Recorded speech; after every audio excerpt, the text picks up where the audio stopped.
and we have, as I said, loved your album. Thank you. And decided to publish an article about you, about your career, and everything you would like to say, actually, in our next edition, which will be published next month.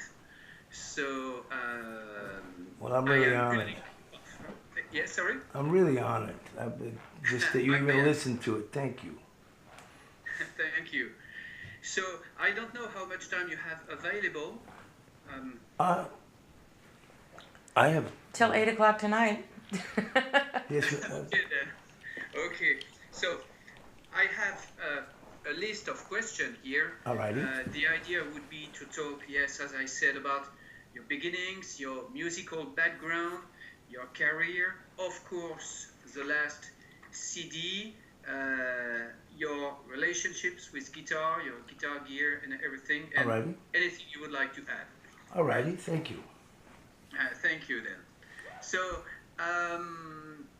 would you like maybe to start with the beginning and tell me when and where you were born and come back to... Sure. Well, I was born in San Jose, California, 1955, and my father was born in Louisiana, Alexandria, Louisiana, and my mother is Greek, and she grew up in California. So when my father came with the Navy, met my mother, that's how I came along. And my father was a truck driver, so he worked, but then he loved blues. He was like a big, so he had all the great records always. He had a great record player, a big hi-fi. And we never missed B.B. King, Ray Charles when they came to the San Jose Civic Auditorium. Since I was like, 3 years old or something, he would take my brothers and I to go see, whoever it was. Mostly Ray Charles, B.B. King, Johnny Otis were some of the ones that we would never miss, And so he always would take me to see people live. And I started playing. He had a guitar, so on the weekends he would play his little set he figured out on his own. So on Sunday he put his tie on and he'd get out his guitar and he would play his little set. So he let me start playing his guitar, and that's how I got started playing. And anything he liked, I wanted to try to do. So that's how I really started playing. And then I just had a knack for figuring things out that I would hear on a record. And so if my papa would say, hey, baby, that sounds like B.B. King right there, I'd be like, so that's what I was doing, as a kid. And I spent most of my time doing that, And did you know personally all these guitar players? No, but it was like, him being a black gentleman in a suit, when he would go backstage, they would just think he was in the band, so he could just go and come as he pleased. And that's how I met many people. He would just take me back there to meet B.B., Freddie King, Albert King, as a teenager. And it was amazing, because, they were just so large. I mean, Albert King was like a building, his hand was so big, it was like sticking your hand inside the couch, when you shake his hand. And just to have that experience was, unbelievable. Even today, I can hardly believe it happened. But my dad was beautiful. He was beautiful like that, my father. Yeah, and he, as you said, you had a lot of records back home. Yeah, he had all the records, and my parents loved Charles Brown, and they loved Otis Spann. My father loved Muddy and Sonny Boy and those guys, and Guitar Slim, those kind of things. This record that I made was just basically a love letter to my father of like the things that type of blues that he loved to listen to, and I was just doing it for my own personal kind of thing. And then Kid Anderson heard it and it became a record, but it was just something I did in private just because those were the kind of style blues that my father really loved, And your mother, she was also a blues lover, right? Oh, yeah. Interviews. Yeah, totally. She liked Michael Bloomfield. Yeah, she did. She's the one that told me about Michael Bloomfield for the first time. Because she worked at the college, so she kind of had a little, in on what was going on there. And, yeah, she's the one that told me I should. And we went to the record store once. My father bought Guitar Slim. She bought Mike Bloomfield and Al Cooper. And I bought Second Winter. And then I got both their records, and I didn't want to give them back, you know. But that was, yeah. My mother was very eclectic. She liked big band things and singers too. So she was really fun. And do you still own all these records? No, you know, most of the ones that I had, I totally ruined them just by trying to learn what was on there. I mean, they sound like, you know, B.B. King's in a gravel fight or something. Yeah, right. Yeah. And as you said, you went to see concert. Do you have any particular recollection? Any great memory about this concert? There's a bunch of them. I mean, when I was really little, it was my birthday, and my dad took me up to B.B. King and handed me to B.B. King and said it was my birthday. And there was a big band, and he asked me what I wanted to hear, and I said rock and roll. And so when the band started playing, I started crying, and he just handed me back to my dad. But it's like, there's like zillions of those kind of things that have happened in my childhood, of my dad taking me to go see. One time on Christmas, he told me to put my suit on, 1965, and he took me to see James Brown when he just had done Papa's Got a Brand New Bag. And it was terrifying. I mean, the place was jam-packed, and the energy was like, you know, I mean, and my father was just holding me, but he didn't tell me where we were going, but that's where he took me, you know. Yeah, great. And so you've been playing the guitar since you I was 8 years old. Yeah, since always, actually. Yeah, 8 years old is when I started, really, playing his guitar, you know. Yeah, was it an acoustic guitar? Or? No, it was an electric, a brand called Cameco. It had a matching amp. I still have it, you know. And it's, it was like just probably a very cheap, but it really has a great sound to it. And he would let me play it, you know, just like he said, as long as I put it back in the case, it was all right to play with it. You know? So he was okay with you being a musician? Oh, yeah. You know, my parents were very kind of not really by the book, so just the fact that I was playing the guitar, they were really happy about that, you know. And did you learn by ear, or later on maybe you went to a music school? Or? Yeah, but I learned so much stuff by ear from the time I was a kid that when I started to listen to jazz and things and try to figure out what they were doing, I couldn't copy it like I could with blues. And so I went to school to figure out what they were doing, and then I found out all these things that I had my own terminologies for, like a 2-5-1 or, you know, a sharp 5 chord. I mean, I had my own little terminology. So, but I saw Robin Ford once play with a whole bunch of people that were all playing with the same jazz trio, and the blues guys really could only play 1 or 2 tunes. It was T-Bone Walker and Shuggie Otis, and then when he came out, he whispered something, and they did this whole big arrangement. I thought, I don't know what he said in like a minute or two, but I need to find out what that music talk, you know, because it was amazing to me, you know. Yeah. So you learned how to read music. You learned about the harmony. Yes.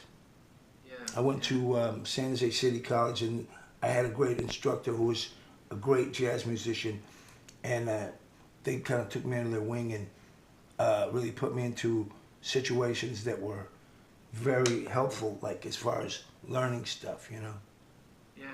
Things that I was in over my head, but it just really helped me to learn things, you know, just song form as opposed to blues form and that kind of thing, you know. Yeah. And you also play the piano, right? Yes. And did you learn that by yourself? And yes. The saxophone too? Yeah, I just was pretty much always in my room with records, you know, trying to figure that stuff out. But it just would keep me up at night. I love to do it, you know. I still do. Yeah. Love to play and learn. Yeah. And what about singing? You are also a great singer. So did you work that out? I mean, where did you find this big booming voice?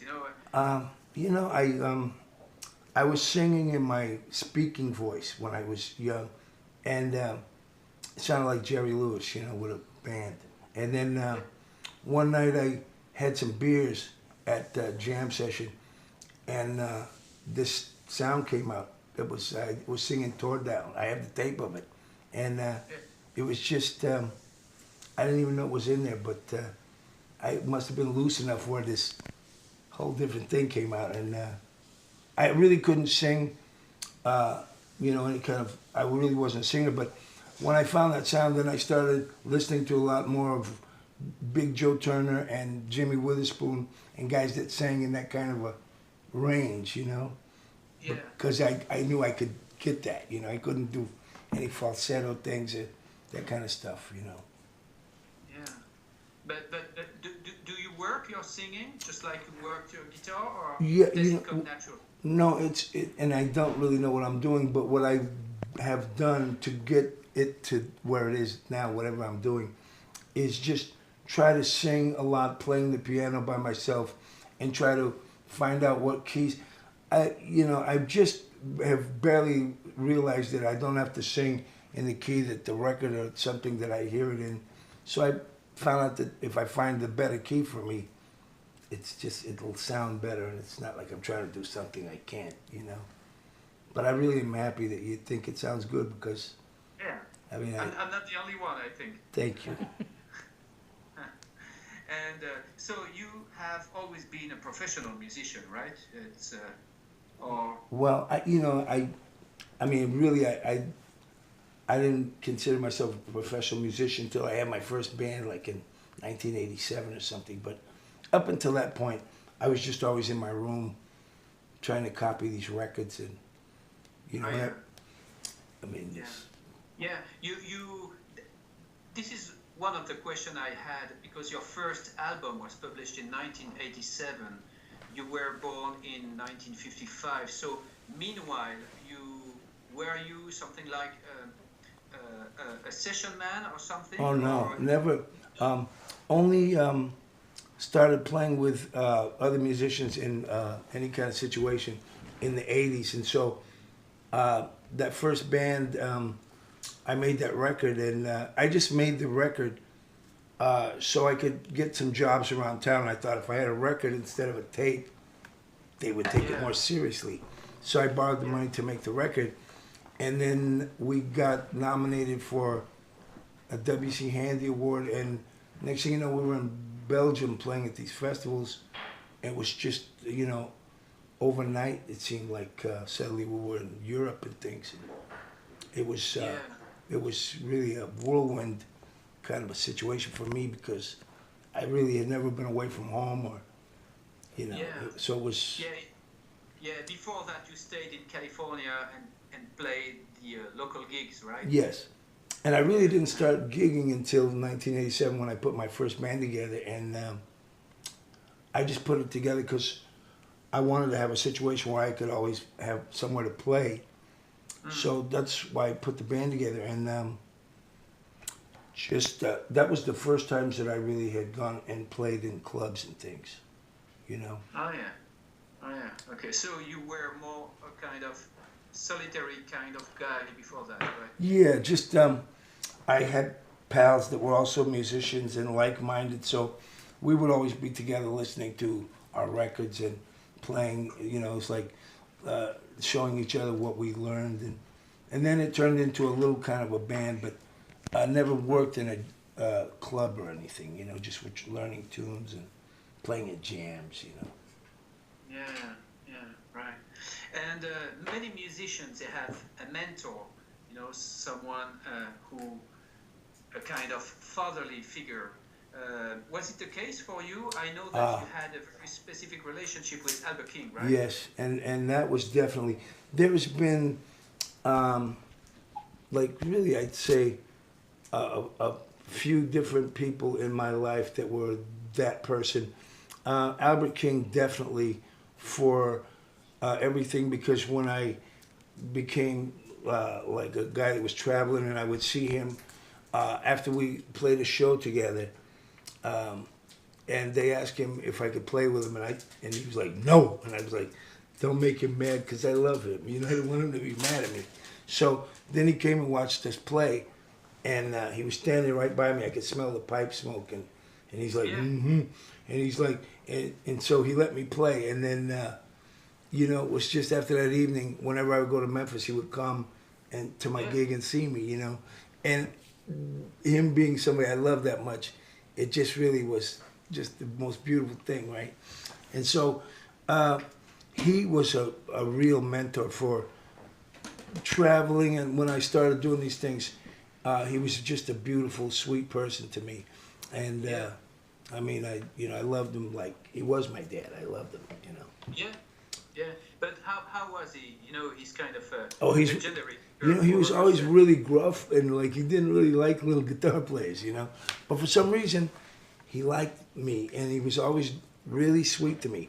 I mean, he was just beautiful to me, and people in Memphis were like, I've never seen him be like that, you know? Yeah. So he was really, it was special for me, you know? And did he give you advice? Or Oh, yeah, anything? he would like, you know, I mean, he would like, one time he came to the festival and I said, we have a trailer backstage, but I was sharing it with Webb Wilder and his band. And he goes, Chris, I thought you had a trailer. There's no room in here. He goes, where's your manager? And I go, there he is. And he was over there, but he goes, you know, you need to have like, and he goes, don't sign anything. If anybody, don't sign anything. And, you know, it's like he just, one day, we went to B.B. King's Club in the afternoon. He stopped by and I was there picking up my guitar. We sat there for about 3 hours and he just was telling me, now don't sign anything. And he, you know, it's really, which I don't think he probably did to that many people, you know. He was really nice to me like that. I mean, he cared, you know. And he liked the way I played. He brought Otis Clay to my gig one night.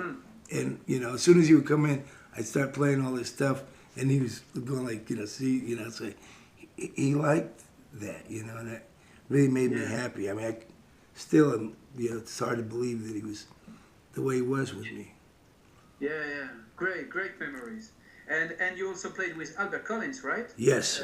Susie, she sent me some nice photos. And, oh, yeah, he was a character because the first time I played with him, I was standing on the floor, he was on the stage, and he would point the guitar at me like it was a sword or something. You know? He'd look at me. And another time, I walked by his bus, and he had his belt. He was snapping his belt. He said, you ready, boy? Snapping his belt.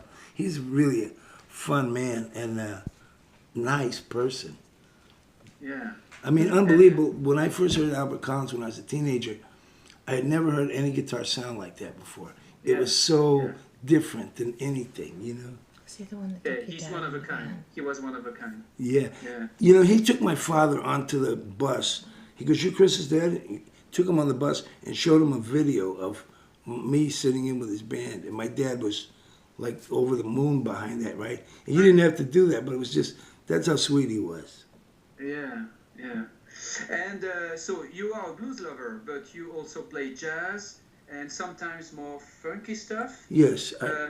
Is it important for you to spice up your blues with other influences? What's your opinion about that? Well, it wasn't like a conscious effort to like make my blues jazzy, but it was like I had been playing like in kind of the style of B.B. King, Peter Green, Michael Bloomfield kind of thing. And then my brother came home from Vietnam. He had some Wes Montgomery with George Shearing and the Montgomery Brothers album. And I heard Wes Montgomery, and then it just kind of started this whole thing. I love the sound of the band, and I love that style of music. And so I just listened to those records and then ended up started buying my own jazz records and books and things. You know, I couldn't really get enough of, you know, the history of it and things. And so that's how I got into jazz, and then just trying to find out what they were playing that was so different than what I had been playing, you know.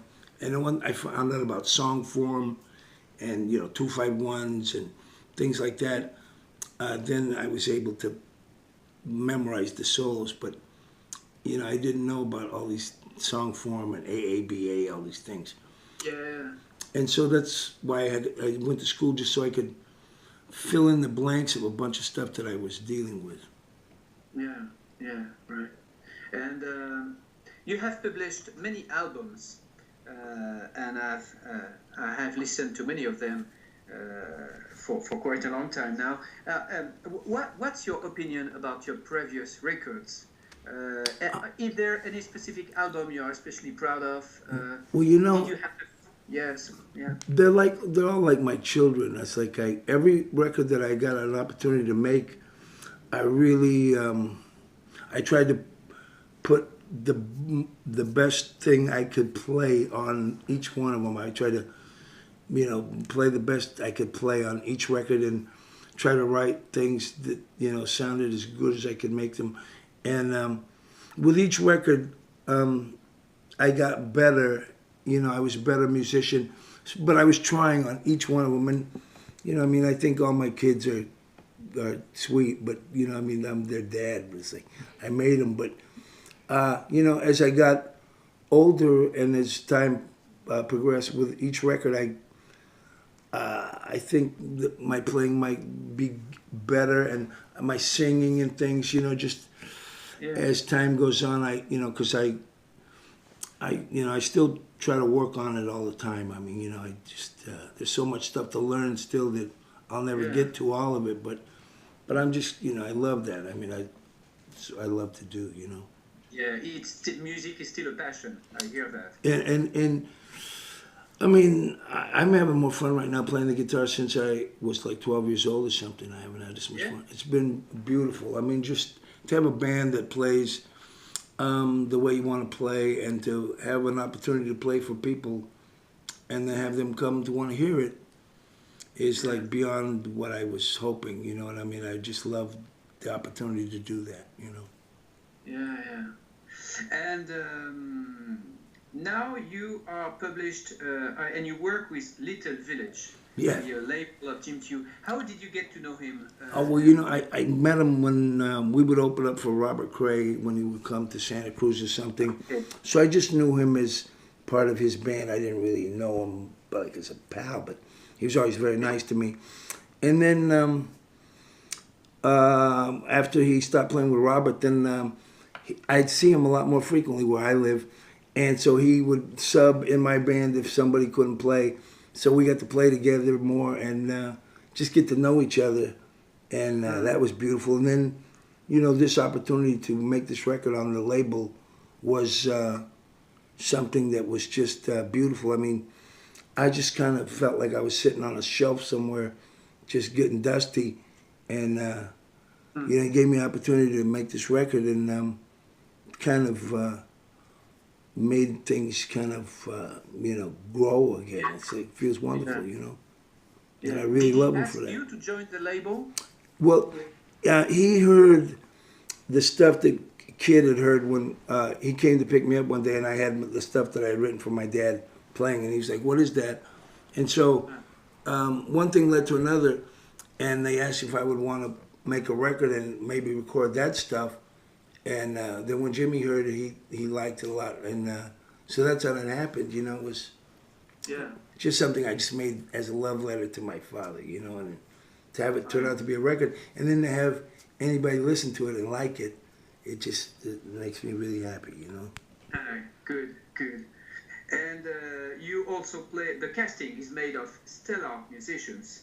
We're talking about Tony Bronego, incredible on drums, Larry Taylor, Nancy Wright, and so on. Have you chosen the musicians yourself, or? No, actually, Jimmy did that, and All right. he and when I heard who he was getting, I mean, I knew that maybe Tony Bronego would be involved, and it was just beautiful. It was like a big gift that dropped into my lap. You know what I mean? Yeah. Because it was just 2 days of recording, and it was like so fun to do. Mm-hmm.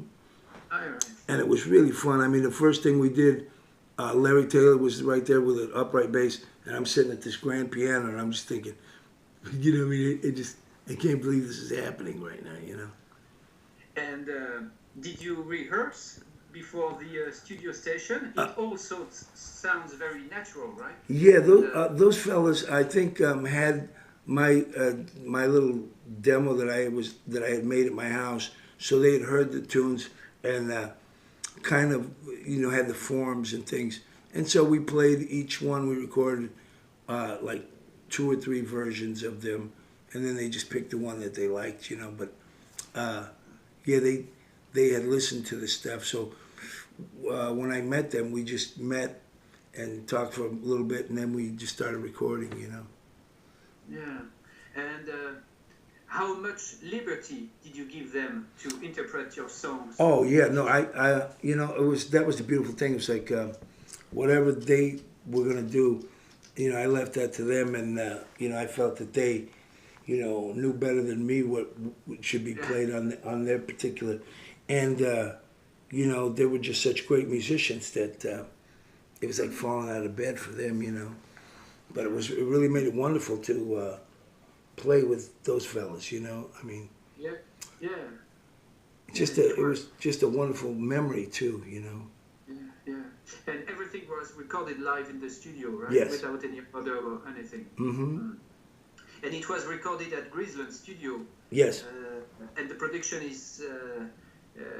was made by Kid Anderson. Yeah. How did you two work together? Did he? I mean, what was his job as a producer? Oh, he ran the machine. He also would. I mean, you know, he would. I would like let those guys be the barometer of like whether a take was good or not. Jimmy would be sitting there, and Kid would be sitting there at the board. So I would take a solo, and I would watch their reaction, and if they reacted, because I had heard the tune so many times by this point that.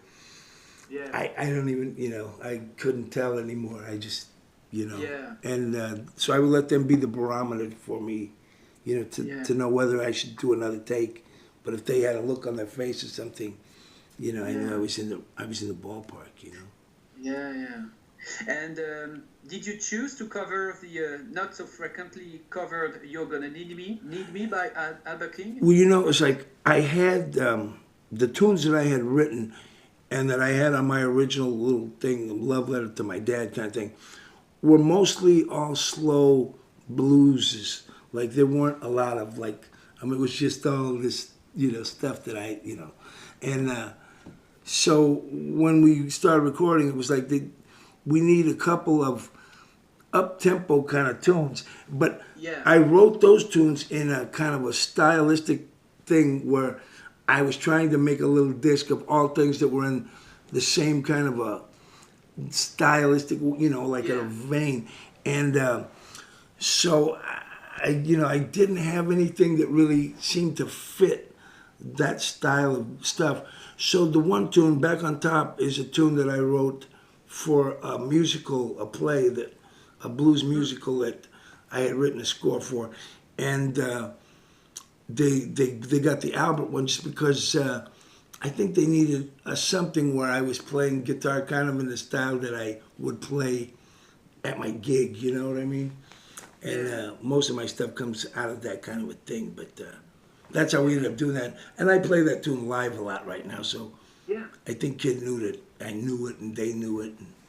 Yeah, and this is like the song "Meanest Woman in Town," which is like a huge tribute to Albert King too. Yeah, there was all the great licks, and you know, and it was funny because Kid started like, you know, it's like I started playing in that kind of a style. It fit really well. I love Albert, and then he started going whoa, and then that's how we got. But you do that. Yeah, you do that just like Albert. It's fun, man. I mean, you know, he made it so fun, you know, to record. It was just like, I mean, it was really easy to do that and have a ton of fun, you know. There was no anxiety there, you know. And on this particular number, did you play with your fingers only? It sounds like... no, I use my pick, but... yeah, really? Yeah, I mean, just from the time I was a kid, I just kind of used the tip, and sometimes it can get that sound, you know. Yeah, it sounds like the right-hand fingers, you know? Thank you. Like, yeah, great. And what about songwriting? Did you have all the songs ready for a long time, or? For this record, yeah, I had, because I had started recording these things years before, and just trying to get like about 10 tunes that would be like about an album's worth, just to put on this little personal disc, like a love letter to my father, really, you know. And so it took maybe 3 years to write the bulk of that stuff. The first tune I wrote was Sitting and Wondering, and then I did Try to Forget It, and then I was thinking about his Muddy thing, so then I did Evil Woman, you know, blues, and but it took about 3 years to just come up with another one that was in that kind of would fit, you know. Yeah, right. And so that was studio time, but you spend a lot of time on the road too. How many gigs do you do a year? Or Not that many now. Like when I made my first record, I had a van. I had a 6-piece band, and we would go across the states, maybe, you know, once or twice a year, and do a lot of dates like that. And then there's a long period where I didn't really travel that much, and I would go to Australia maybe now and then, like, you know, and but not really traveling around that much. So as of late, I have been playing more than I have played in years, you know. I mean, just dates consistently at different places, and it's wonderful. I mean, you know, yeah, I feel lucky. Is it more of a pleasure now than when you were younger, playing in public? Well, you know, when I was young, I was kind of wild, you know. Yeah. I mean, I was very wild. And you know, when I would go overseas or something, there was nobody there to say no to anything. So I was, you know, kind of. So